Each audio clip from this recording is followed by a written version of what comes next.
this shit. Man, get into this motherfucking bag. Stand on the way, I made. Sacrificing time for this shit. Man, I got a plan. Tried to tell niggas years ago. They ain't understand. Riding by myself and it's cool. I'm all in my head. Everything in life you can't replace. I build relationships. Pretty little smile make a nigga wanna lock it in. We met the same time I lost a friend. We should try again. You've been on my mind. You should hop in. I ain't gonna hurt you, baby girl. You know we locked in. Used to be on FaceTime calls on the regular. Never made time, landed on my busy schedule. Now every time I get the bay, you know I think of you. Working on your brand, love, you know that I... Henny Moore reporting live from the liquor store, man. And when all three of us come together, man, it's Cowboys Uncut. Scottis. West Coast Cowboy in the middle, the Kanye West of this content stuff. And I'm a day one type of girl. Ain't nothing wishy-washy over here. I don't jump around, stick to one side. Yeah, the silver, the blue, we got them in their feelings. That star on the field, come pay the D a visit. They say it's hatred, is it? I call it hate and simping. Cause if we wasn't that hating, they wouldn't be in our business. Listen, West Coast say the water tastes better. The fan base go harder, and all the ladies get wetter. Yeah, that's how it is when you straight reppin' for Dallas. We get it in the trap, and landlord tell us what's happening. No explanations in no shape, form, or fashion. When Henny drop the stats, ain't nothing else to be asking. Them numbers don't lie, that's why your argument dry. And we still got them rings, you got your eyes on our prize. Whether an eagle, giant, or a commando, you in the parking lot crying, we in the Lambo, we stay in our bag, we run it up in the draft. You still talking about the 90s, so who's stuck in the past? Get off me, and I'ma need you 6 feet back. And we ain't hearing nothing till your team beat that. And we ain't scared of running. It's only one team over here, this Cowboys, believe it. Yeah, this you got is a poet. Big up West Coast Cowboy, HTM Sports, and Landlord from Alabama. Y'all check them boys out, man. Don't play around with the Cowboys content. Yeah, and you know it's DC, yeah. DC4L. All day. Every day. My dear Aunt Sally, we is at the P right now. We gotta go to free agency, then we gotta go to draft, then we can talk about training camp. And Stephen Jones, who's also a multi-millionaire, moves and feels like a what? Like a dude that is got $15 in his bank account. We finna come marching to Dallas with our picket signs, ticket torches, everything we can find.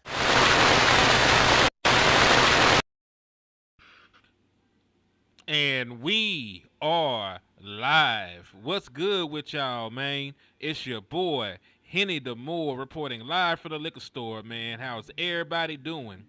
And beneath me, reporting from the depths of hell, fire and brimstone crackling in the background as he speaks. We got the most notorious, demonic entity the world has ever seen before. Lucifer begged and pleaded this man to stop with his niggerdom, and he refused to. We have the one, the only, often duplicated, but never quite as evil, Landlord from Alabama. How you doing today, my brother? Boy, that international boy, you need. I wouldn't even want to watch that dude. He's too the best. Man, I'm just saying. Y'all gotta know that nefarious is a joke, okay? Do not let him tease you out here. I don't know what you're talking about. They I never heard really that. think I'm nefarious messing with you. That's crazy. They know what's really going on, man. You got to stop playing with these people's intelligence. You know, nefariousness is just a word that you don't hear often, and I just took it and made it mine. Okay, that's too bad. That's all. You are now always going to be known as the evil nigga. Like it just is what it is. Like they gotta know about this. That's hilarious. It's crazy. But just know, him be with me all the time. I ain't never seen this man for a day in my life. I ain't finna act like we be kicking it. All we the be evil kicking it hard. Man, no. Any evil that I do, he be right there with me. So just know that. Nah, don't let this man tell you that. Don't let the man tell you that. But hey, man, we got a great show lined up ahead of us today, man. You know, we're gonna be talking about sleepers and overthinkers, and pretty much what we mean by that. There are players in the draft that people are sleeping on. They have talent, they have the physical assets and tools to translate to the next level, and for some reason, you know, maybe they're injured, maybe they're I don't know. I don't know why people do stupid things. I can't explain ignorance. I can't explain, you know, why people make stupid decisions. It's going to be a stupid decision if you're a football team and you don't end up with some of these people that we're talking about because they're just that damn good. Secondly, we're going to be talking about people that they overthink. Like we just did a show last night. Shout out to Boss Cowboys, shout out to Amp, Lou, all them good folks over there, man. We did a fine show. And folks are overthinking the Tate McMillan thing because of what he said, right, in an interview almost 3 years ago. They're overthinking it, and maybe it will drop his draft stock. But we got other folks that are overthinking. It's going to surprise you who I'm going to come on here defending. It's going to surprise you. But before we get too far, hold on. What's up? Go ahead, man. I'm gonna let you live. You make it. I want you to, because really I want to hear from you because you never told me what you thought about the Tate McMillan situation. Oh yeah, I never spoke on it. You never spoke on it.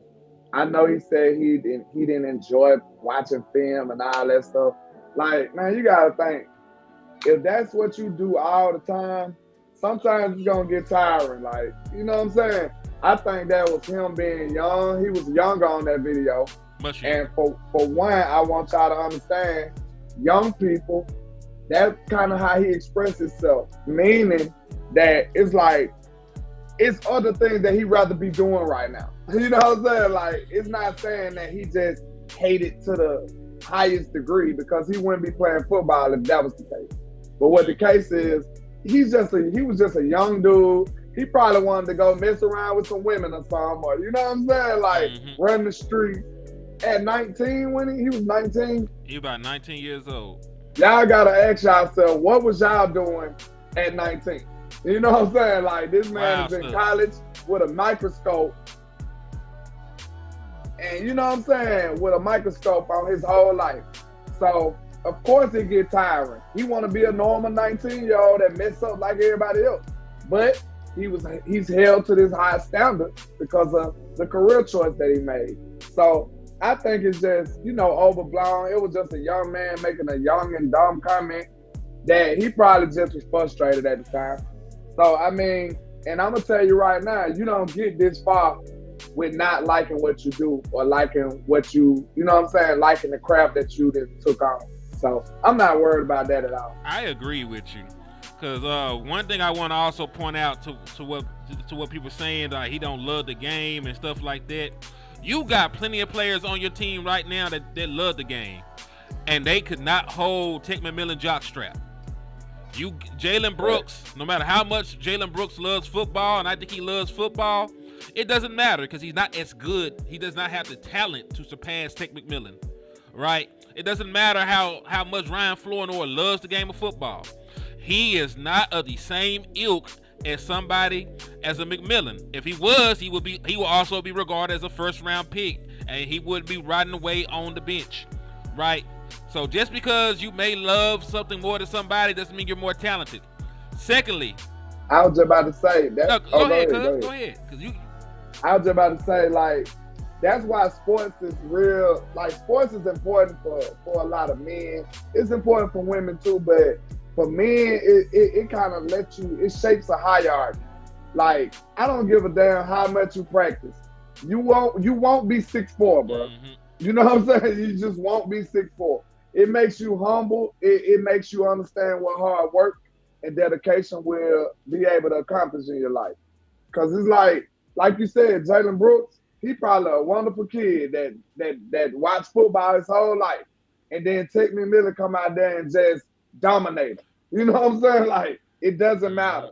Like, that, it don't matter to that degree because God made him that way. Like, God made Tate McMillan 6'4" and a monster on the field. So he was destined to play this one way or another. You know what I'm saying? And it probably took him a few years as a youngster to realize, like, oh, I'm really special. I need to take this more serious. You know what I'm saying? That's all it is. And to piggyback on that, man, after, because remember he said that as a freshman. After he said that, he had back-to-back monster seasons. That's why he's going in the first round right now. He went from a 900-yard receiver to how many yards he had this year? 1,300, 1,400, something ridiculous. The year before that, similar numbers, double-digit touchdowns, both of those years. You don't get that far if you didn't put the work in. And also to clarify on what he said he don't watch film by himself because they watch it in practice. They watch it as a group. That's what he said. Right? He didn't say he didn't watch it at all. He said he only watches film when he's with the wide receiving room. That's it. That's all he said. And now we're sitting here. We got people that want to take him, not take him at 12. We want people that don't want anything to do with him now because he said those things there and there 3 years ago. But that's why I want to have the show though, landlord. Because let me ask you a question. What is Tate McMillan's draft stock currently? Is he considered a top what pick? A top 15 or a top 10 pick? I consider him a top 10, but I see him sliding on some boards saying he might be in the 20s. But that's the beautiful thing about it. He is a top 10 talent that people are going to overthink about, and he will probably be available for you at 12. You normally do not get top 10, top 5 players at 12. It usually don't happen because people usually aren't stupid enough to let that person get that far down the draft board. Because people are overthinking Tate McMillan, the Dallas Cowboys have an opportunity to get a very good wide receiver at 12. So let me also spin the block. Who have we been fighting for against at 12? Who has Boston them been? Tyler Booker. Right? That is somebody that, and listen, this is what I want to specify for people. Tyler Booker is an amazing guard. He is a damn good football player. So what I've always fought against for Tyler Booker is one, him being a need because of how I view our current offensive line, and two, him being BPA when I consider these other players to be better. I never said he wasn't a first round pick, right? I can attest to the talent of Tyler Booker. But there's a lot of people right now that are overthinking Tyler Booker, and they're going to put the Dallas Cowboys in position to do the funniest thing. We've been fighting tooth and nail about should we take Tate McMillan or Tyler Booker with the homies. We might be able to get both these boys the way they talk about Tyler Booker right now, kinfolk. That'll be incredible. It would be crazy. So let me show you what I'm talking about. We'll all come to peace and kumbaya if that happens. Let me show you what I'm talking about, man. Because this is what Tyler Booker is. Tyler Booker blocks his ass off. In his career, in over 1,000 pass blocking attempts, I believe it's 1,035, he has allowed only 2 sacks and a pass blocking grade of 85.4. So, landlord, you are the in-house professional Alabama guy. You watch all of the Alabama games. You have intimate knowledge of Alabama football. Tell me, what you see with Tyler Booker? Because I know he has stabilized the interior of your offensive line for many years. So tell me what you think about Tyler Booker. I'm gonna go ahead and put your banner up. Alabama expert. Anytime we talk about Alabama folks, Alabama expert comes up. Talk to me. Yeah, the thing about Tyler Booker, I told you, I've been watching this dude. Like, I watch the players that we recruit too. So I'm already on people that's not even on the team right now. You know what I'm saying? Like, that's how deep it is. Like, we going after these high school kids, so I already be knowing them. Then they get in, and then I already be on them. So Tyler Booker, when he was at IMG Academy, I was already on him. You know what I'm saying? I already knew what type of player he was supposed to be. He was highly touted. Then he came in, and he was a dominant presence on our line. And when you look at Miro, pay attention to where he run it. He run behind Booker a lot. Our running backs run behind Booker a lot. So they trust that he's going to get the job done. Regardless of the athleticism and all this technical nerd, smarty pants stuff. I go off football. You know what I'm saying? Like, I want y'all to understand, football and technology, they just got together. It's fresh. It's not, you know what I'm saying? This is not a long 15-year marriage. You know what I'm saying? I want y'all to know something for real. Real football players on the field, they just not starting to give a damn about that type of stuff. Like, it's all about the field. Like, we have to lead the field to get the stats. We don't even know what we did. So that lets you know how not analytical the game was. Like, we didn't know all of this stuff. They just now giving the players analytics and all this goofy stuff and all these measurements and all this GPS. All of this stuff is new, y'all. So old school players like me and old school players like most of these players that we've seen in the past, we didn't even know none of this stuff. We just out there playing football. So I keep it pure. I keep it to the purest form and just say, hey, I'm watching this dude play football. You can watch him run 40s and look at all these weird numbers and stuff. You can do that. But that's how you miss out on great players. That's how DK Metcalf be in the second round. That's how all these great players get overlooked. Patrick Mahomes getting drafted after people and stuff. Like, this is how, because they get too analytical. They get too weird with these numbers and measurements and stuff, and they overlook the bread and butter. They overlook the steak of the meal, which is them playing football. Thank you. So when I see Tyler Booker playing football, I see a real dog. I see an animal knocking people over, doing exactly what he should do. So I might have to start a movement against all these weird analytical people. Like, I'm not dissing analytics, but it will never trump my eye in football, bro. It will never do that. It should. It will never do that. Also, so we gotta hold it down for old school football. I was just gonna say, Big SARS had asked what his run blocking grade is. In the 70s. It's high. Everything he does is high, which is crazy. Because the people that want to, because it's even go against the analytics. Because what they are trying to knock Tyler Booker down for is his athletic score. They're trying to knock him down for a RAS score. One, as a guy that studies analytics, there is no direct correspondence between your RAS score and your ability to play football. There is none. There are people with red everywhere, and they're elite. Matter of fact, one of the reasons, you remember how I comped Emeka Ibuka to Amon-Ra St. Brown? One of the reasons Amon-Ra St. Brown fell to the 4th round was because his RAS score wasn't great. He was in the 7s. He graded out like a 7-something. So he was like an average athlete, right, from what the RAS score says. I have not seen niggas cover Amon-Ra St. Brown since he's been in the league. So does the RAS score actually matter when you can play football? No, it doesn't. Matter of fact, the RAS score a lot of times when we talking about it goes against the other raw analytics. Because listen, let's talk about what he actually is. He is a great guard. He has played right side and left side. He does not give up sacks. He's good in the run game. He's powerful. Got great hand placement. So what? He's slow of foot. So what? He might be scheme specific. If you are a team picking high and you have the scheme to fit Tyler Booker, you're damn near slow to pass on him if you need a guard. The only reason I've been anti-Tyler Booker is because I don't think we need him. That is it. That is point blank. Because I think we have other glaring holes on the team. I'm not saying F Tyler Booker because you can't play football. And it goes a little bit too far.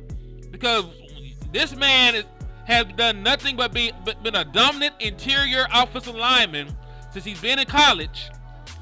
He's been nothing but a dominant offensive lineman since he's been there. Right? And you're trying to take millions and millions and millions of dollars out of this man's pockets by knocking him down to the 2nd round. We know you don't get the same type of money in the 2nd round as you do the 1st round. Is that not correct, landlord? Thanks. Right? Hey, shout out to OG Boss in the building, man. He said, in what world is HTM and landlord keeping it 100 on Booker? This is why I mess with y'all. Yeah, man. Hey, it's football over everything over here, man. You already know. We gonna keep the team first. We never said that he was a bad player or we shouldn't get him. We just said we shouldn't get him at 12. Now, if I can get him anywhere else, we can make something happen. Sign me up. Yeah, especially if they trade for like especially if they trade for like Tyreek Hill or something crazy, right? Like I don't give a damn at that point. Y'all can do what the fuck y'all want with the draft. As long as I walk away with a running back, shit, I'm good. But yeah, like it's not about him as a football player. It was always about fit for me. But I don't like people overthinking it. But that's the whole point. This man is a first round graded player. Like everything that he does as a player is good. The only thing you can even knock the man for is some RAS score shit. Cause matter of fact, this is the goofy shit I'm talking about. This guy covered the Chargers. This is a Chargers insider, and this is one of the people that really made me think this man is going to drop to the second round. He's going to drop to the second round for some old baby back bullshit. And I'm gonna read it to you real quick on what this man said, because he's not just saying this; he is parroting what other people are saying. Reporters like this don't usually have original thoughts. He just parroting what other GMs and people talk about. So Alex Katzen, Tyler Booker's film backs up his poor athletic testing. It's not true. He's a plotting throwback guard who will thrive in a gap-heavy scheme, which is true. He is He plays heavy. He plays heavy, but he's also strong, right? When you're that big, you just got raw natural power. He does not get moved from the point of attack, and when he gets his hands on you, he can move your ass, right? But probably won't even be on OZWZ team's board. That type of scheme-specific guy rarely goes in the first round scouting report. So they're trying to say because he is scheme-specific, they're trying to say because he is going to be reliant on one particular scheme, which is going to be a power scheme, that he should not be drafted in the first round because of his lack of athleticism, because of his lack of what's the word the Dallas Cowboys like to use, landlord? You know exactly what I want. About having players that can do multiple things. What's the one particular? Oh, cross training. Yeah, cross training, versatility, scheme, flexibility, all that bullshit they like to throw around, right? Flexibility. They like position flexibility, right? And that's just another version of being cheap. But I'm not finna go on a rant this time. Exactly. So they're up here trying to take millions of dollars out this man's pocket because he's really good at doing one damn thing. And let me ask you a question, landlord. If you're a maestro of one thing, do you have to learn anything else? Hell nah, not if you got a good coach. Exactly. Even in life, if I'm a master electrician, I don't got to learn shit else. If I'm a master chef, I don't have to learn shit else. You got to think about this. Go ahead. I was just about to say, think about old school basketball. They used to wonder why big men didn't shoot threes. They don't freaking have to. They know how to dominate in the paint. They don't have to dribble. They're going to do turnarounds all day. They're going to box you out, and off the glass, they're going to off the glass you to death. So why would they have to know how to cross you over? I even get frustrated at Wemby sometimes. Like, too many threes. I'm an old school dude, man. You 7'5", bro. Oh, my mama, that just pissed me off. You know what I'm saying? I don't even like the way they play basketball these days. So I know we ain't talking basketball. It's the same thing. It's the same principle. What I'm saying is, like, if you good at one thing, you good enough. Exactly. So why do I care? Especially if you're a team that's going to be running this specific scheme. Let's say you're a team in the first round. You run a power run scheme, right? Which he thrives in. Why would you care that he can't play any other run scheme for you? Why would you give a damn? Why overthink it? Right? And listen, some GMs get scared by shit like that. Because listen, I understand it. Because listen, outside of Dallas, general managers get fired. I know that shit sounds crazy, but general managers get fired around the league elsewhere. It just don't happen in Dallas because the family runs the shit. So I understand why when people have a bad athletic score, and if he don't pan out, like, well, the sign wall right there, you knew he wasn't a great athlete. Why you draft him? Why you do this? Oh, we can't have you here. You make bad decisions. I understand that stupid shit. What it is, when you think about this, bro, what it is, like, me and Boston them touched on this, and I think this is a part that get missed in the equation. These people are trying to bank on this guy and put millions of dollars in his pocket. That's kind of scary for some people. But I think you just can't overthink it. You either gonna like the dude or not. You either gonna trust your eye or not. You either gonna trust the tape or not. That's what it be boiling down to. They be trying to figure out every single detail, and I think most teams probably formulated a formula that they feel like worked for them. So when they put this dude and they present him to the team, they looking like, okay, he checked this box, he checked this box, he checked this box, he checked this box. Not so much this box, but it's okay. So now the owners and stuff, they have to calculate that risk. So this is a risky thing. We're not acting like it's not complicated. But at the same time, you got an All-American dude who been whooping ass since he got on the field. Come on, man. Don't overthink that. Like, that's a good football player right All-American, so All-SEC, only 2 career sacks surrendered, top grades in pass blocking, top grades in run blocking. What else do you want the man to do? What else do you want the man to do? Tell me. Because everything involved offensive line play, he does well. And I hate saying this shit because you know I've been talking crazy about this man, all kinds of shit. What they gonna say is he's not the player that we want him to be. Like, they want him not to be Tyler Booker no more. They want him to be somebody else. Like, nah, bro. Like, you can't disrespect the man's talent. That's how bad teams stay bad, because they don't know the most important things to look at. They don't know what the most important things to look at. And y'all might think we just some YouTube dudes, me, him, Tuck, Boss, Botch, all them dudes that do this, man. Y'all think that we just YouTube dudes just doing this. Some of our race be better than some of these so-called professionals. I promise you. And these dudes, like Botch say it all the time, these dudes are bad at drafting. Real talk. Why you think teams been bad for 10 years, 20 years? Like, you done had every pick you can have. So don't get it twisted. These people overthink, overcalculate, over-examine, overanalyze all the time. They do. Indeed, man. Yeah, Booker's a damn good player, man. So this is the thing. I always harken back to this, man. People cannot draft, just like you were saying. So we should benefit from people not being able to draft. Why worry about just getting one Tate McMillan or one Tyler Booker when we can bank on the stupidity and overanalyzation of players to walk away with both? Hey. Why worry about it? Look, just a couple of years ago, what they just said, they were saying Bijan and Gibbs, you shouldn't draft them because they running back. Landlord, talk to them about how right you were about them, about Bijan and them, because people fighting Landlord saying we shouldn't draft either one of them in the 20s. Where did they go? Where did they both go, Landlord? I was up here fighting for them to draft them in the 20s. Bijan went top 10. Jameer Gibbs went top 15, didn't he? He was number 12.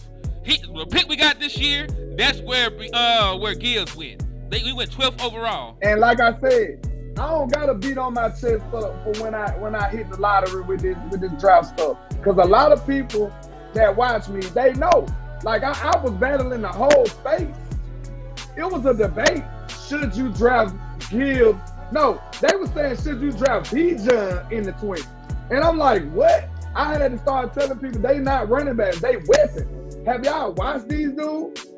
So that's what I'm saying. I'm looking at it like, bro, y'all gotta really realize it's a difference between a running back and a weapon. These dudes are phenomenal at what they do. When I was saying this, I'm going against the whole nation. I'm like, listen, bro, do y'all not see these dudes? And then look, the way they got drafted proved I was right. I ain't even have to get into what they done in the league yet. They got drafted before the 20th pick. Mm-hmm. Well before we could pick them. And then they both dominating in the league. And Landlord said that. So, you know what I'm saying? It's just evidence now. Now, guess what? They regard running back as a real position again. Running back stock is out the roof now. Oh, okay. These people crazy as hell. So this is my new thing. If they want to, cause listen, Tate McMillan should not be at 12. But if they want to overanalyze and overthink it, may it be for his competition, may it be for some of the comments he made, may it be for what they think about him not running the 40 at the combine, he should not be at 12. But if he is at 12, we will benefit from the overanalyzation, the overthinking of them about Tate McMillan. What did I say now about a week ago now? It probably was maybe a little more than a week ago. I was like, bro, I just got a feeling. I said Tech or Jenks are going to be there. They are. I said, I'm telling you, bro, one of these dudes don't be there. If Tyler Booker falls to the second round because they are worried about a colorful chart and a colorful graph and disregard his all-SEC selections and all-American selections and what he actually did on the football field, you should run. Not walk. You should run to the podium, draft his ass to the Dallas Cowboys, and you will have one of the most successful drafts since 2020. Hey, Elm said a tear just fell out his eye. For real though. But look, I'm gonna say this: a tear fell out of my eye when I heard Stephen Jones saying that they looking for a wide receiver now. A tear almost fell out of my eye then. But I know. Yeah, my bad. Hey, but for real though. What happened in 2020? Who did they overanalyze that fell to the second round, landlord? To the For second us round? in 2020. Trayvon Diggs. Oh yeah, Trayvon Diggs. Yeah, Trayvon Diggs. Trayvon Diggs. They overanalyzed Trayvon Diggs coming out of college. Because remember, he was being mocked to the Dallas Cowboys, at 17 in the first round. But somehow they overthought it, and Trayvon Diggs was there for us in the second round, sitting there. I wish I was doing content back then. I swear, y'all should have been had me out here. Listen, I swear to God, I was in my car when we drafted him. Man, I got to hollering and screaming. I should have pulled over. I got reckless. Y'all got to understand, that was one of the first times in a very long time where the exact pick that I wanted, we drafted it. I'm like, I was head over heels. And then look, a lot of people think that the draft can't drastically switch or transform your team into a contender. I beg to differ. Go back to the 2020 draft. We got two superstars. And you know what crazy? Both of them have first round grades. That's what changed it. You got a wide receiver with a first round grade. You got a cornerback with a first round grade in your first two picks. And we're going to harken back to what we said. Niggas can't draft. It's like for real though. Like, they just can't do this because I tell you, the proof, y'all ain't got to believe us. Go look at some of these teams. Go look at their draft history. Go look at why they can't just get over the hump. Like, do you know how long it took the Lions to get good? The Lions been bad forever. They finally got it right. You see what I'm saying? Like, some of these teams never get it right. Look at Arizona. Arizona still ain't got it right. Who else? The Giants, I can't say the Giants because they win Super Bowl sometimes. You know what I'm saying? Just win Super Bowl. Sometimes they win Super Bowl. Look at Washington. Washington just got it right. Washington been getting it wrong. They let go Kirk Cousins and they've been in a hole ever since. Like, it's a lot of these teams that just literally don't know what they're doing and they just screw up. They should be hiring some of these Cowboy content creators, I promise you. Like, Jay Tuck should have a job. He should. Josh Lombardi should have a job. You see what I'm saying? They should be scouts for somebody's team. Boss Cowboy, like, it's a lot of y'all. I ain't even just talking about me. It's a lot of people in this space that probably do better scout work than these actual scouts. So, hey, let these teams keep being bad. That's why it's such a blessing that we got content creators that do it for the Cowboys, because we putting these little inklings out there for them to be like, listen, get this dude. We putting ideas out there. Whether they believe us or listen to us, that's another story. But we at least getting our ideas and these possibilities out there. All right. Maybe it'll reach somebody and inspire And somebody. just so y'all don't think I'm lying, I'm looking at four different scouting reports that had a first round grade on Trayvon Diggs. Even PFF, who hates them out yearly, had that man as a first round pick coming out of Alabama. End up in the second round, pick 50 for the Dallas Cowboys. if you think about it, bro, it's really the consensus don't be right that much. It'd be rare that the super hyped up guy end up being really, really like that. You know what I'm saying? Like Pat Surtain, he was regarded as like that, and he was really like that. You see what I'm saying? Michael Parsons was like that, and he was really like that. But it'd be a lot of guys like Trevor Lawrence. We still waiting on him to bloom. But he got that bag though. Listen, I even thought Trevor was like that. I'ma just be real. When he beat Bama like that, I'm like, this dude is different. But Trevor still ain't showed up. He was regarded as the best quarterback prospect since Peyton. Exactly. He was supposed to be the best quarterback prospect since Peyton Manning. He was a can't miss. And he ain't did nothing. One playoff win. He got a playoff win over Justin Herbert, of all people. Well, you know. That's it. Another super hyped up dude who never done that. He got a lot of pretty numbers. You know, that's it. He got a lot of pretty numbers. And listen, I'm Team Weapon. Let's say Tate McMillan isn't there. Let's say that they're not stupid enough to let Tate fall. But let's say that Booker does fall. You could trade back, get an extra first-round pick, draft Emeka Ibuka, get Tyler Booker, and get Quinshon Judkins, and do whatever the hell you want the rest of the draft, and we walk away winners in the first 3 picks. I really would cry. I cry tears. I'd be emotional. Like, oh, Andrew Luck. It was somebody. Oh yeah, Andrew Luck. My bad. Thank you. You're right, Charles. He was regarded, and Andrew Luck was the best since Peyton. That's what it was. It was crazy because he replaced Peyton.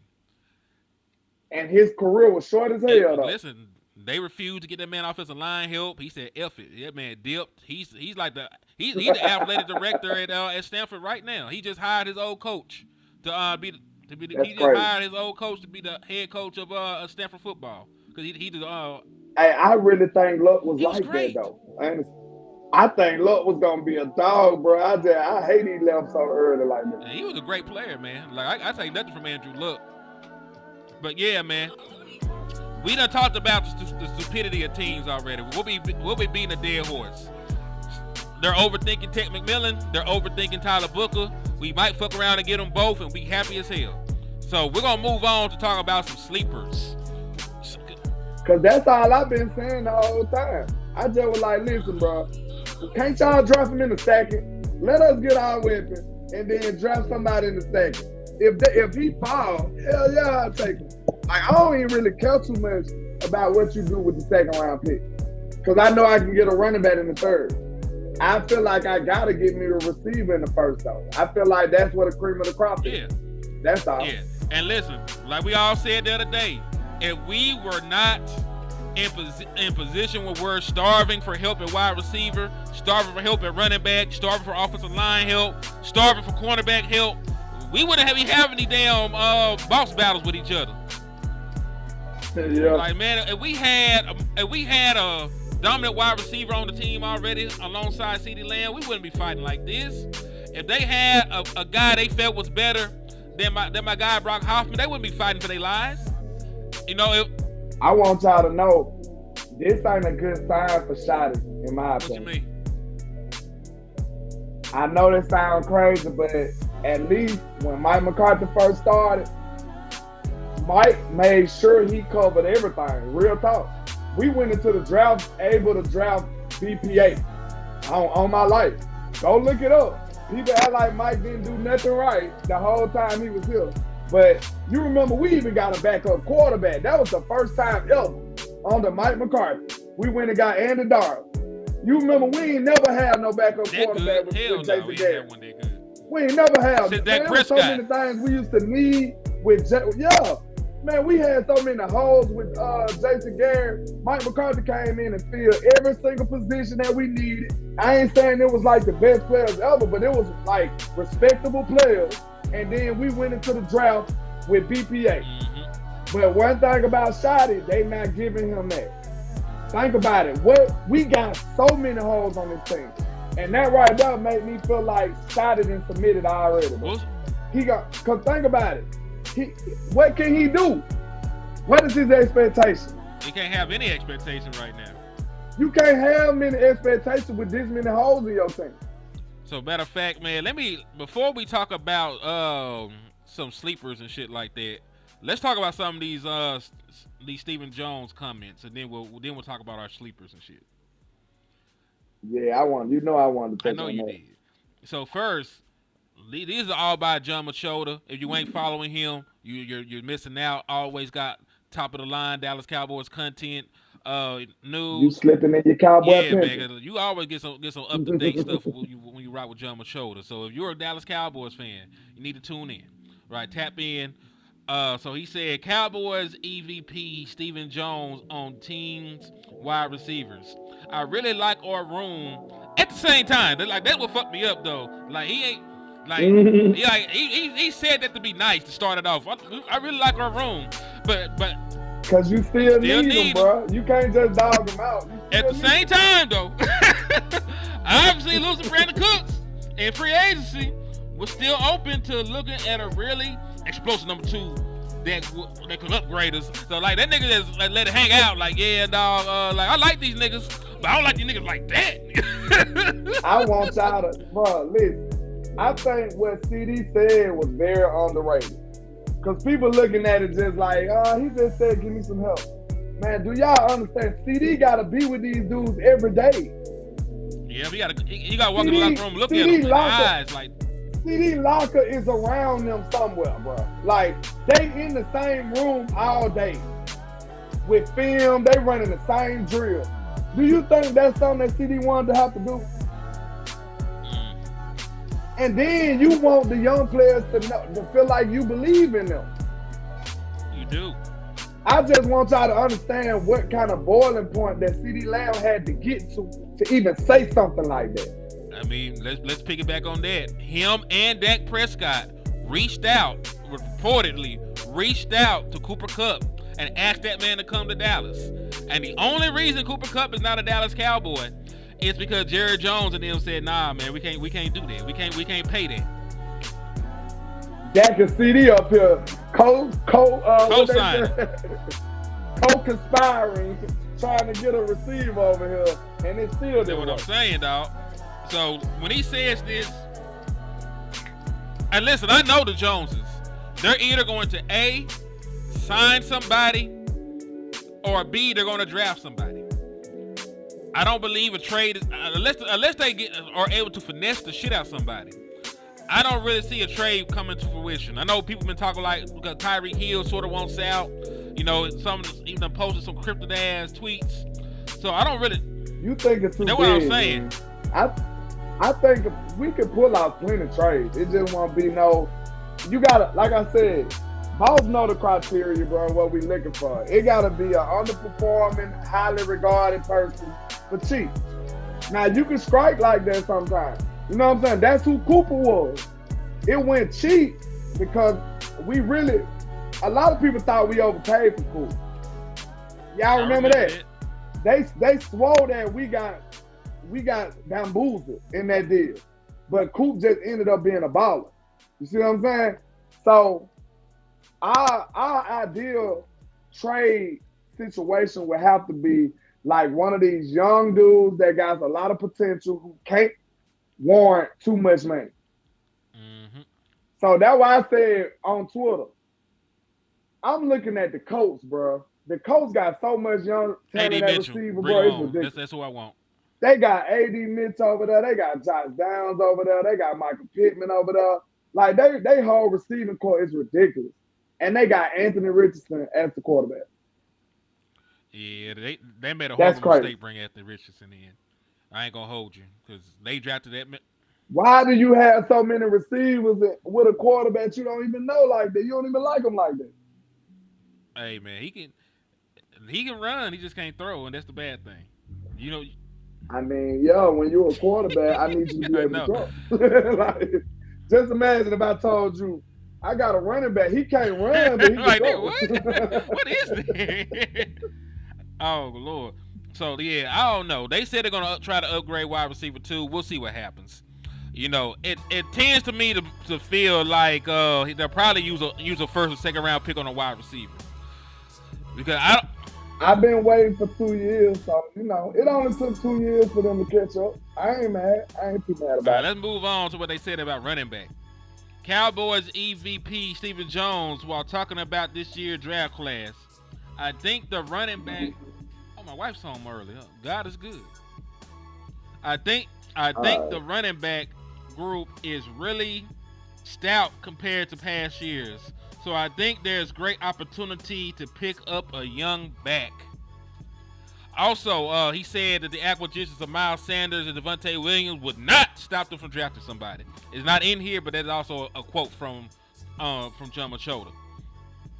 Well, good job. So yeah, I love that. I would love getting Garrett Wilson in the trade option. Like Garrett, I'm high on Ohio State wide receivers anyway. I want Emeka this year, so y'all know I like him. Yeah, Garrett Wilson like that too. He'll be great as a number two. He's been a 1,000-yard receiver every year since he's been in the league.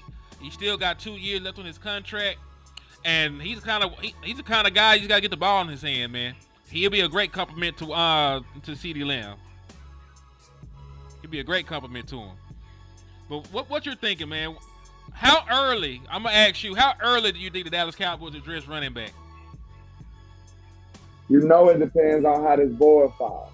I think if Gentry was there, I think he would be pick one if he's there. I think they'll drop Gentry. No lie. But, it depends on how the board falls. So say no Gentry. I can see them, don't take this out of the realm of possibility. Like I said, we just know how high we are on these guys. We don't know what they board looking like. They might have a guy up there like that they'll take in the second round. They might. Let's say Amari Hampton falls to the second. He'll be your pick. Mm-hmm. Real talk. He'll be your pick if he's still there. Because he would be like the ultimate second round back. The other guys, you know what I'm saying, you'll like him, but he the steal. He'll be the best back on the board if he's still there. You see what I'm saying? So they might get him on the second round, but I think we'll probably fall around in the third somewhere. I'm thinking the third round is where they'll go. Hey man, I'll say this, dog. Omari Hampton is another person that they're overthinking. Like real talk, like him falling to the second round is a slap to the face to running backs, and I'm telling you, I still stand beside what I said. There are 3 guys that I know for sure will eventually be all pros in the National Football League. Maybe a 4th. I'm getting very high on Quinshawn in recent times. But I can't. Then he ran a great 40. 40. They thinking Quinshawn's just a bowling ball. All right. Yeah, and that's the same thing with Hampton. He came out that mud as big as he was and ran a 4.4, 4.47. Similar. I think they ran the same 40 time, matter of fact. So point being, he has all the production, all the physical traits, all the film, but you're gonna push him down. Like they doing that funny stuff with running backs again, man. They doing that funny stuff with running backs again. I don't like it. I understand, like you said, they're investing millions and millions of dollars into these draft picks, so they want to be 1,000% sure that they get it right. But damn, dog. But yeah, listen, Omari Hampton there. That's another guy that you got to steal from. That's another guy that had a first-round grade that somehow made it to the second round. Man, but if it was me, and I'm with the Dallas Cowboys, I'm drafting Quinshawn Jenkins. I don't know if he's gonna be there in the third for us though. That'll be like the after that 4-4, he going in the second, bro. He should. He might go in the second, bro. He'll go in the second. I might have to change my mind. If you don't get yours back in the second, you might not get the special guys no more. You might be able to get Sampson. Maybe. He's so fast, bro. Like, these teams getting hit, bro. They ain't stupid no more to that degree. Like, when they see somebody doing excellent stuff out there, they'll take a swing on a guy like him. Like, I bet money that Sampson gonna go higher than a lot of people think. I bet money right now. That's how it goes, bro. Like, you got to think about it, man. It happened the other year. Like, we were just talking about Gibbs and whatchamacallit. But think about them going that early, how it pushed up the other running backs in that draft class. Matter of fact, let me go But look at those at that running back class. What year was that? 2021? No, 20. that was 2022, I think. 2023 maybe. We went to that draft. I think it was 2023. That was 2023, yeah. NFL. That's why you think, and I don't think people understand what type of year Bijan had last year. Like, I really think that's the quietest great season that I've seen in a long time. That man ran for over 1,500 yards. Man, Bijan went ballistic. And we don't talk about man. it. Nobody cares. Like, you ain't gonna hear that on NFL Network or nothing. Bijan Robinson went ballistic last year. All right, so Bijan went 8th overall. Jahmyr Gibbs went 2nd overall. 12th overall. All right, so let's go find some more running backs and where they ended up going.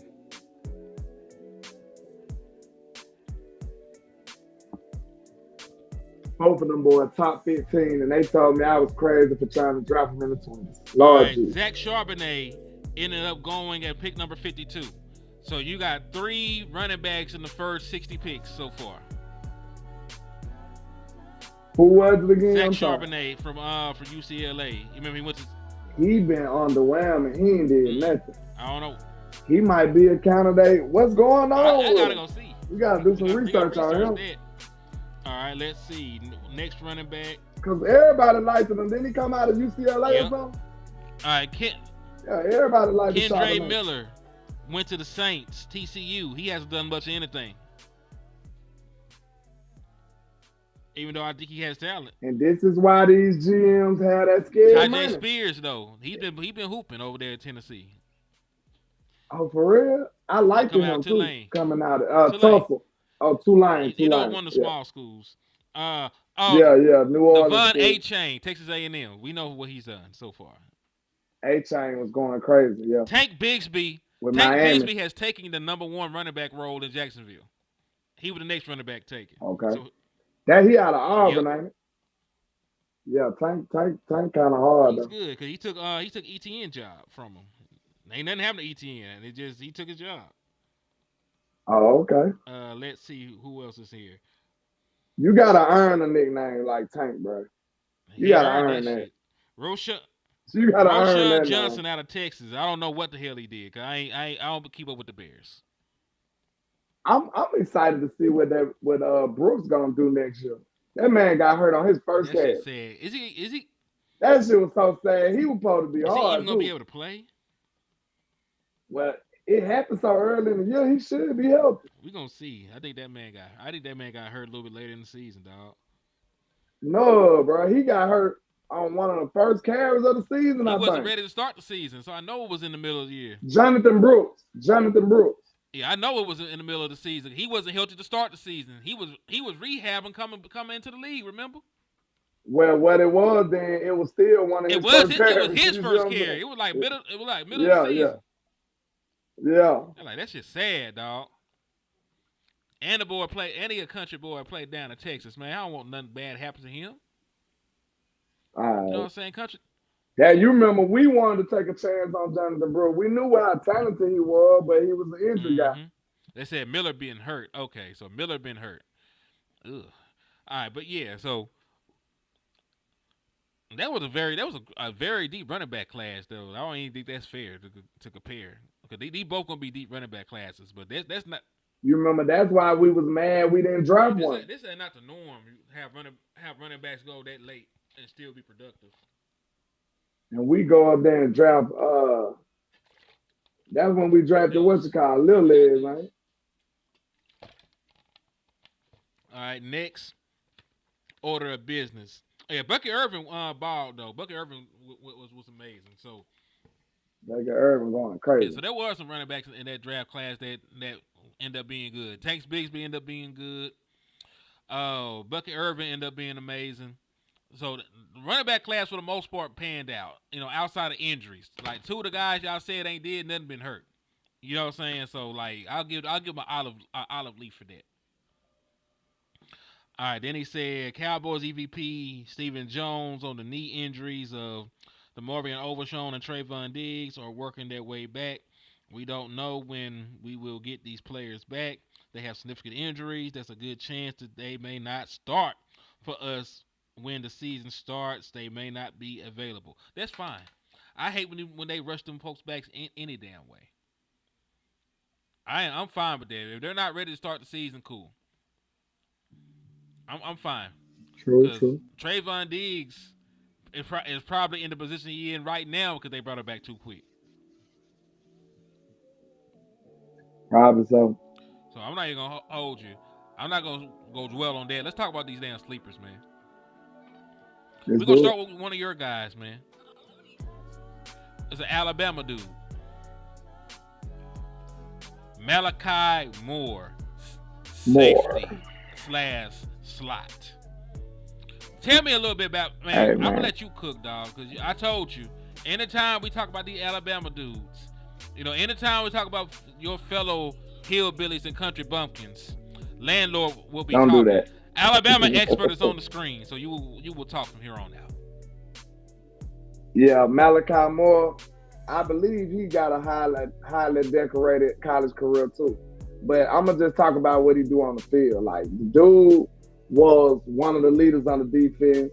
He helped call plays. He helped get people alive. And he been a leader on the team for the whole time he been there. And he got range as a safety. He's a smart, heady safety. It ain't about the big hits for him and all of that stuff. He going to make a sure tackle, but he got range, though. Like, Malachi Moore, I was surprised that he ain't, highly touted and nothing like that. Like, I felt like he was like the second best safety out here. Like, real talk, I was real high on him. Could be a little Bama bias, ain't no telling. But I feel like he could be a impact player. He gonna be one of them players that the NFL gonna kick themselves about passing up on. Like, somebody gonna get a damn good safety if they get that boy a chance. And he out my city too. He might be a little crazy, but he can play football. So I put him on my team. He got that YN energy probably. So yeah, we need him in our backfield. I like that. Also, while playing the slot last year, he was the highest graded slot corner during the entire season. And this man is a safety. When he played slot, he was the highest graded slot corner in the NCAA last year. All right, now let's see what he ranked among all other safeties, man. That man had an 89.4 coverage grade as a safety, dog. See, I didn't even know this. I promise you I ain't seen no numbers. He ain't know I ain't lying. I'm just telling you what I seen on film. The dude is always in the right position, and he make up a lot of space. He got that range. I don't see how they ain't rocking with Malachi like this. Man, he's superb. He's one of my favorite safeties too. I like this crazy thing. I like both Malachis. I like Malachi Moore and I like Malachi Starks. And Starks. Yeah. So those are the two safeties I would target. Now, for whatever reason, I have to put Malachi Moore on here as a sleeper because they're projecting this man to be a late round pick. Why? I don't know. I don't understand it. He's been all SEC 2 times. He has great coverage skills, good ball skills. He can blitz, he can cover, he can tackle. I'm not really sure what the issue is. What I'm gonna say is, if we draft Malachi Moore, he'll be our starter. He might start he day should one. Start day one. Let's not even play. Let's not even play with it. He should start day one. I like Runye though, bro. I do. I feel like Runye capable. But Malik Nim, I think it's about time for Malik to get scooted on down the road. I mean, listen, you got. It's about time for Malik to hit the door anyway. But you need safety depth. So Wanye can be the primary backup, or because we have so many questions about slot corner. Since Malachi Moore can play the slot so well, they can actually be on the field together. Now that's a good question. He might be small. I think he about 6'1", 6'2". I believe he's 5'11". He got regular. That's probably what it is. He got regular safety size. Yeah, that's regular safety size. They be so wrong about that, bro. Like, who are these big ass safeties that y'all think of outside of old boy that used to play for Seattle? Cam Chancellor. Who are the other big ass safeties? J-Ron Curse. You see here. J-Ron about 6'2", isn't it? Yeah, I about to say he was Yeah, tall. Malachi dude. is listed at 6 foot, so he probably like 5'11" and some change. What's the honey badger? How big is the honey badger? Oh, you know Honey Badger was short. He that nigga like 5'9" or something, ain't he? And he was a goddamn dog. I liked Yeah. him ever since when he was Yeah, at LSU. Tyrann Matthew is 5'9". He one of the best safeties I ever seen play. That boy hard. How tall was Ed Reed? He probably gonna be like 6'1" or some shit. Let me see. How tall is Ed Reed? Listed height anyway. Ed Reed is 5'11". Damn. Yes. We trying to figure out why they ain't giving my boy his Yeah, credit. Sean That's Taylor what was we an trying to amazing do. safety, and he was a big safety. Sean Taylor was incredible. He was bro. amazing. Like, he broke the mold. Like, he actually, listen, he really was one that paved the way for them big-ass safeties. I was sad when that happened to him, bro. And I ain't gonna lie, it was just cause, like, you know, it was a sad situation anyway. But football-wise, like, he was finna be great, bro. Like, he was finna be a great player. Like, they robbed us of that just from a football sense. That's all I'm saying. They robbed us of a great player. You're right, though. You ain't lied. But, yeah, like free safety, because he'll be a free safety. That's generally like the size you're looking for, about 6 foot, 5'11", 6'1". That's usually what size they come in. Matter of fact, what was the Earl Thomas? Earl Thomas kind of smaller too, I believe. Yeah, I know. He the fast dude. He like They got to cover a lot of space in a short period of time. Yeah, he was running 5'10". around. Yeah. Earl Thomas was 5, and Yeah, that was I listed knew high. it. He probably 5'9" 3/4 or some shit. He literally 5'8". If they got him listed 5'10", he might be 5'8". we gave you some home cooking on the stuff, my boy. Oh yeah, I like Hamilton too. That's the safety at Baltimore, I like right? him. Tuck loved him coming out. Yeah, he go I think crazy. he might be a big safety. Let me see. He is big. 6'4". I know he's at least about 6'2". Yeah, he a big safety. But that's also why they use him that way. They had that man playing linebacker. They have him playing slot, strong, free. They move him around any and everywhere. So you know, that's fine. But there's more than one way to skin a cat. Because there's not many Kyle Hamiltons in the league. There's not. Dude, can I ask you a question about? We talking DB, so it ain't too much off the. Sure, go ahead, bro. Do y'all not want to see y'all boy Israel get his shot, man? I know they signed him, but I kind of want to see these dudes play, bro. Like people wanted to see Turpin play. People wanted to see Tolbert play. We seen them, and you know we need better. But I want to see Ranier play, and I want to see Izzy play. I don't know if it's gonna happen though. I really want to see what they'll do with their opportunity, because the reason I say that, I like both of their athleticism. I like both of their size. I feel like they both got capabilities. They very talented, bro. They talented. So I want to see what they'll do with that opportunity.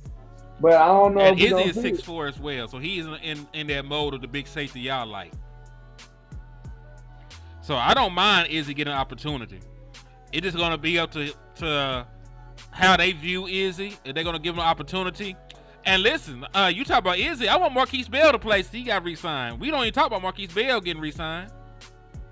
Exactly. And that man played linebacker for you at a high level. The only thing that held him back while playing linebacker was he was undersized. But as a People forget Izzy a fan, a friend of the show shout too. out to Israel, man. We got to go back to that show. Yeah, we had some We had some damn good shows. But that's one of landlord sleepers. Like, if you end up with Malachi Moore, wherever he falls, 5th, 6th, 7th, he shouldn't fall that far, but he is going to. I'm drafting him. Draft the If I fuck see out of him, and I'm drafting him. I'm drafting him. I believe he's just a kid that needs a shot, and like he might be one of the people that got to go through the rough, the you know what I'm saying, the gauntlet of becoming an NFL player. But when he get his shot, watch out.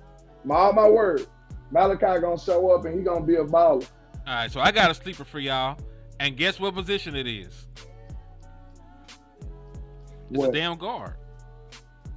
I got a sleeper Lord. guard for you, because listen, They always listen, because this is why. I talked about the Tyler Booker stuff earlier.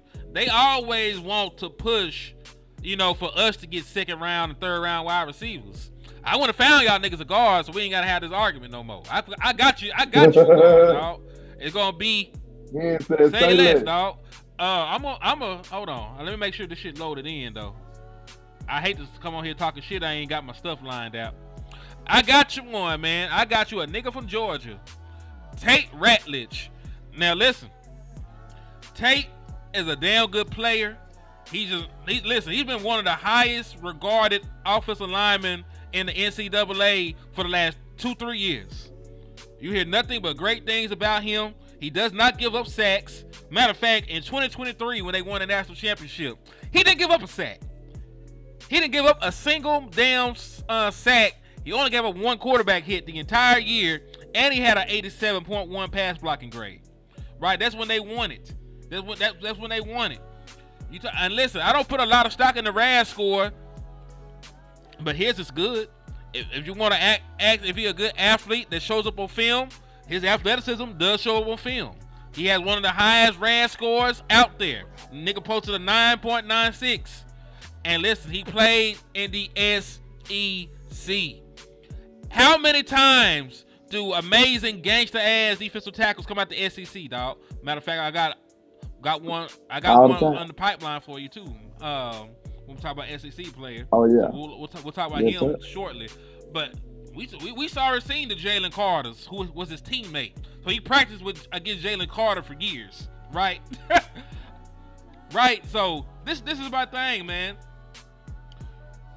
When you have somebody that's not giving up sacks, that's not giving up pressures, that's grading out well, that has athleticism, that can get to the second level, I really don't know why he's not getting first round love. I'm not sure why he's not getting highly touted love when you talk about Ratledge. What is the knock on Ratledge, if anybody knows? If anybody's out there who is a offensive line expert or guru, why are people not showing love for Ratledge and what he's done? Because I can go through an entire list of his accomplishments. I think I am gonna do that. What is injury history looking like? I think the nigga plays all the time, bro. Let me make sure. What's his measurements? His height, weight. All right, let me take a look. Arm length, stuff like that. They be weird with them guards. All right, he is 6'6", 320 pounds. Wow. And his RAS score. RAS score is amazing. All right. He was first team All-American this year, just like Tyler Booker. I gave Tyler Booker all the love for being first team All-American. This dude was first team All-American as well. He's been first team All-SEC the last 2 years. And he is a 2-time national champion. He won in 2021 and in 2022 with the Georgia Bulldogs. You mean to tell me the guard on one of the best lines in the SEC can't get no love? Can't get no love. What are we doing out here? Yeah, that's crazy.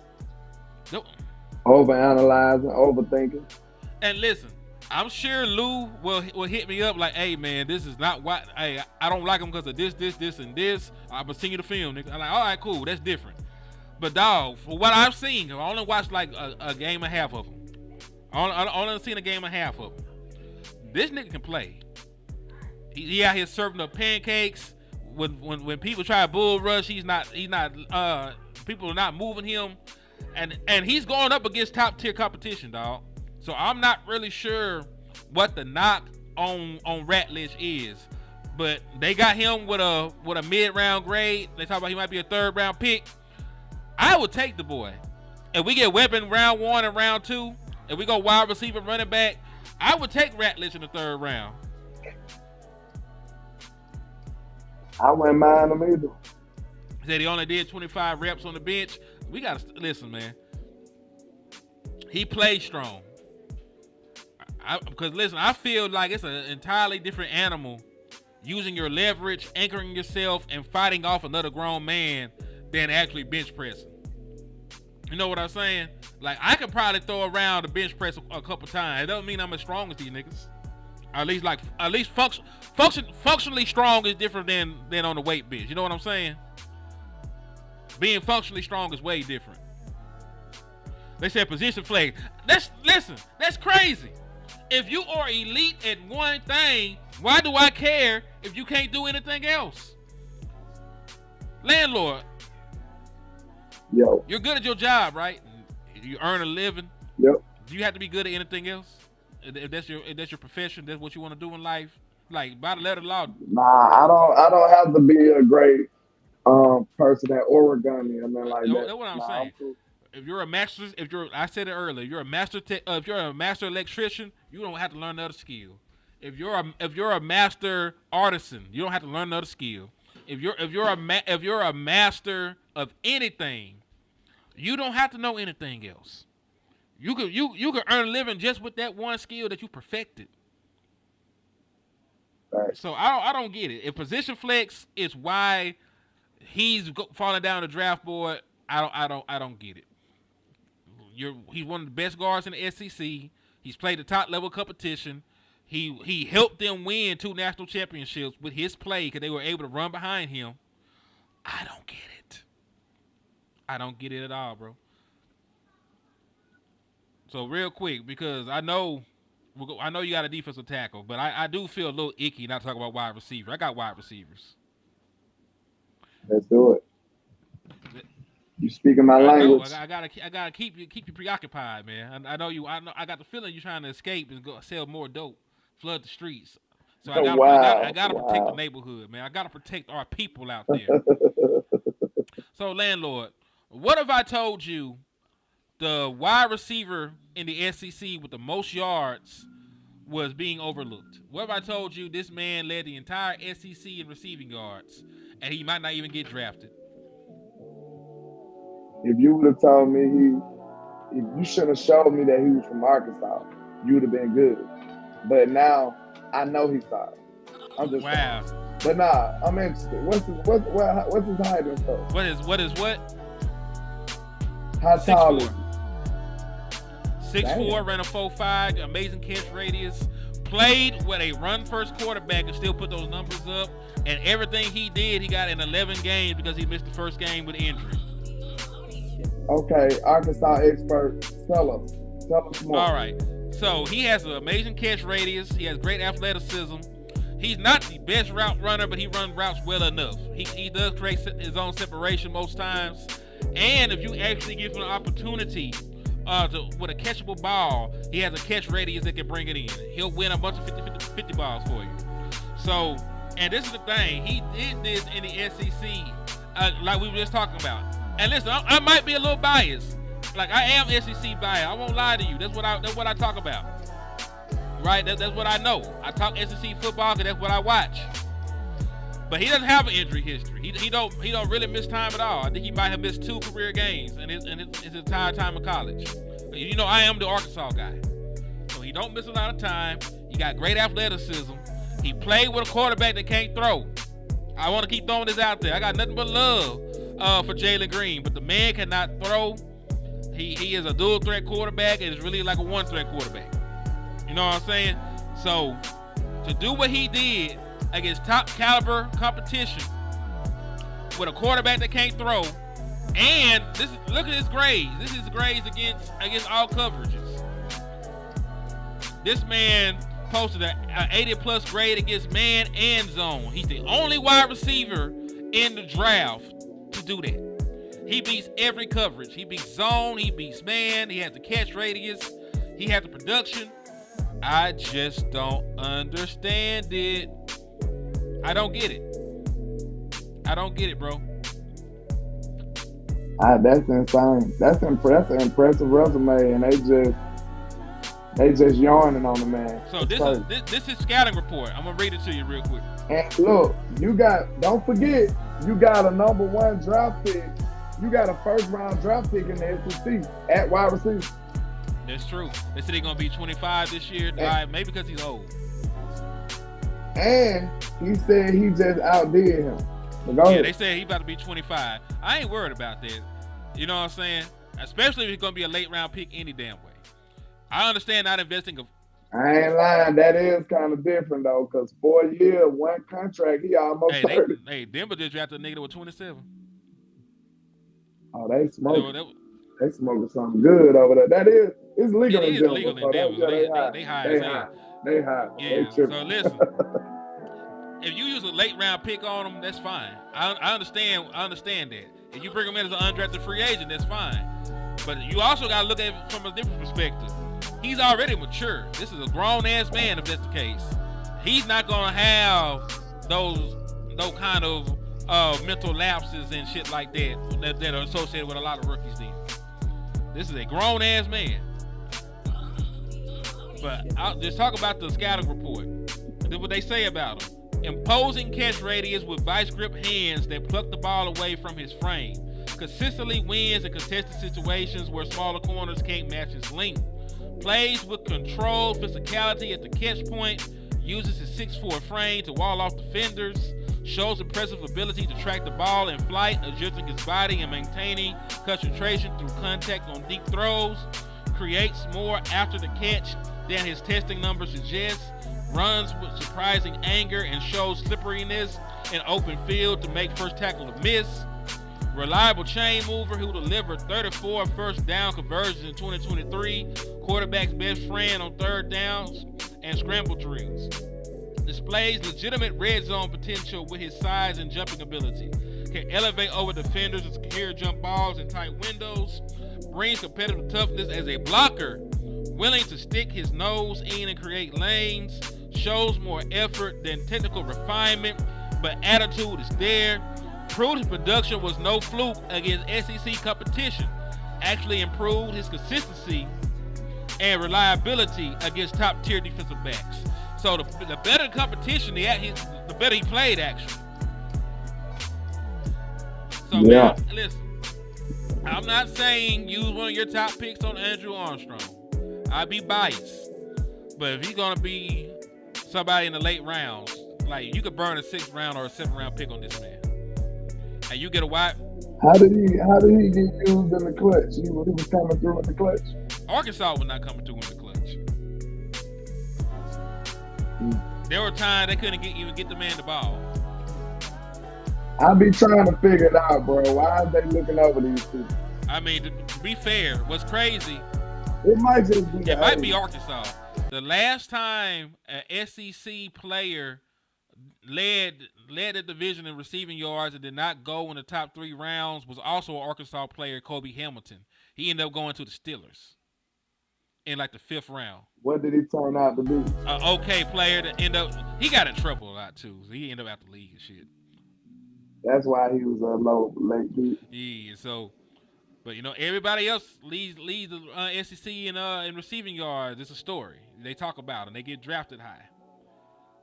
Think about the SEC receivers that came down the pipeline. You usually draft SEC players high when they had that level of production. Sure. But yeah, I had to get that one off. That's my one bias ass one. Cause listen, I ain't gonna hold you. He from Arkansas, so I'm a ride for the nigga. I don't give a damn. I don't give a damn. He got the size, the talent, the catch radius, and the production. He might be old and Methuselah, but that is what it is. And I'm finna see about getting your dude up here real quick, and then we can wrap up because I got things to do. You got things to do. True. So bear with me one moment, bro. I got you.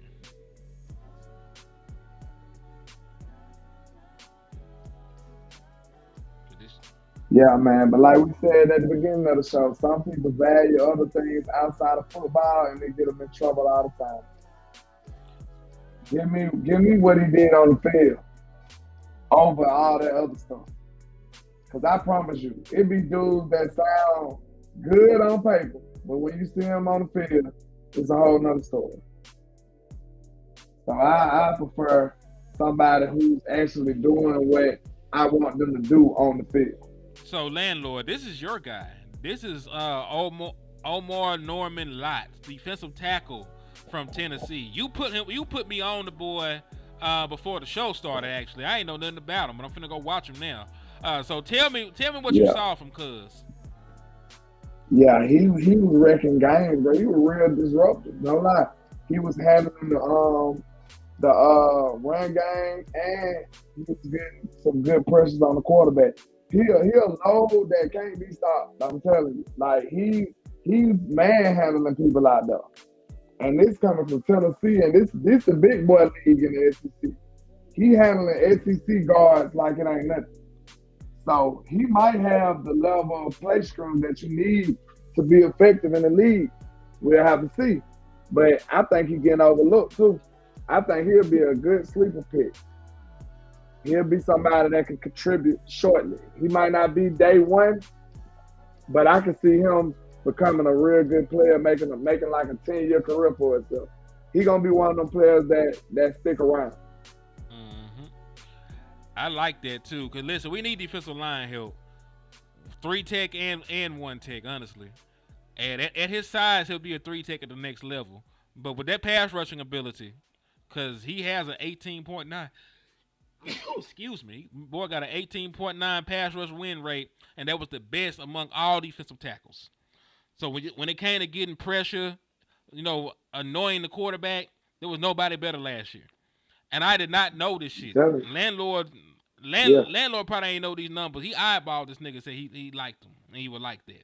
Yeah, I don't be on the numbers until I get with you. You gonna put me on to the numbers for real. I just be going out what I seen. So yeah, he ain't lying. So like he's somebody I'm gonna add to my board. I'm gonna go watch some film on him. And we gonna rock like that. But we've been on here for an hour and a half, dog. We'll cover some more late round guys and different stuff like that. The next time we do a show, we'll have another show with Boss on Thursday. We'll finish up the late round talk for the sleepers. But before we get out of here, man, landlord, you want to let the folks know where to find you at, man? Got any final words before we get out of here? Already, man. I think we done said enough. Y'all know I go by Landlord from Alabama with the same handle on our social media. Tap in for the win. Double tap the screen for the team. We appreciate all the love and support, man. Y'all make sure y'all keep showing up, and we don't keep showing out for y'all, man. We appreciate y'all. Indeed. It's your boy, Henny DeMoore, reporting live from the liquor store, man. You can find me on YouTube, HTM Sports, on X and Facebook is Henny DeMoore. But we're gonna show love, we're gonna keep rocking. And all the way out, man. Please hit those share button, please hit those cash apps. We're still fighting uphill battle with YouTube to get back monetized so we can make it happen. So just hit that cash app, minus $ Henny DeMoore. His is Landlord 723. Anything you're seeing will be used to further the content and keep us driving out here in this space. But thank God for y'all. Thank God for the Cowboys. And fuck the Eagles. We gonna holler at you.